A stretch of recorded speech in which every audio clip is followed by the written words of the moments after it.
Right, so what do we do about students with IEPs who are violent? I got a lot of comments about this on my last video.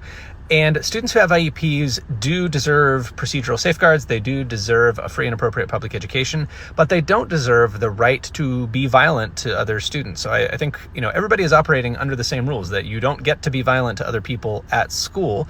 And even if you are a student in an EBD program, you deserve the right to go to school and not be assaulted by your classmates, even if that is something that you struggle with. So a lot of what people are saying about the protections that students with IEPs have are not quite right.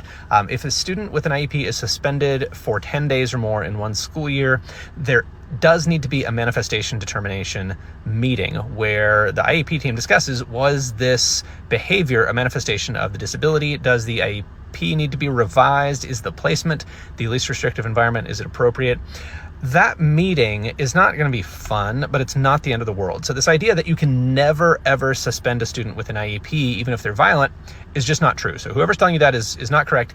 And please understand, this is not a new problem. Like, we have had the Individuals with Disabilities Education Act for like 50 years now? It was 1973. Let me know if you know the exact year, but this is not a new problem, right? We've dealt with this for decades, and it's never been easy, but it's always been possible, right? We have been able to deal with students with IEPs who struggle with violence and not have the kind of problems we're having now. So I'm convinced that the problems we're having now with violence in schools come from somewhere else, right? And certainly some students struggle more than others with behavior, but special education is not the cause of these issues. The cause of these issues is the failure to see that violence is not acceptable. It's the tolerance of violence, the toleration of violent behavior, and the insistence that students never be sent home that is the cause of this. The other thing that I think we have to be very careful about is the circular reasoning that just writes an IEP for any student who is violent. I think we're going to regret that. I think that's not always appropriate. And certainly some students do need specially designed instruction. They do need maybe a specific type of placement and service because they struggle with behavior. But it becomes this kind of circular reasoning to say, well, the student is violent, therefore they have violence as a disability, therefore we can't do anything about it.